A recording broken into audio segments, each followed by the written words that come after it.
Nagapatigayon sang food inspection ng Iloilo City Health Office sa mga food establishments diri sa may Iloilo City.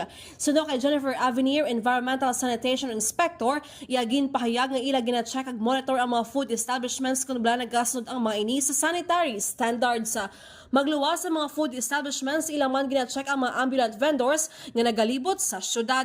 Samtang nagapatigayon naman sang food handling orientation ng Iloilo City Health Office sa mga food handlers, owners, agud mahibalawan ang husto nga proseso sa proper food handling. Gikan sa Iloilo City, ini si K5, Jenny Kauy ng para sa kampiyon na balita, serbisyo publiko, kakalingawan sa Iloilo.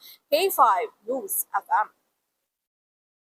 Ang ining balita ang ginadulong sa inyo sang DTX Coffee Mix. Himo sa natural nga sangka pareho sang amarkuso, chia seeds, sugared cane extract powder. DTX Coffee Mix. Nakakapi ka na, naka-detox ka pa. DTX Coffee Mix. Mabakal sa mga butika.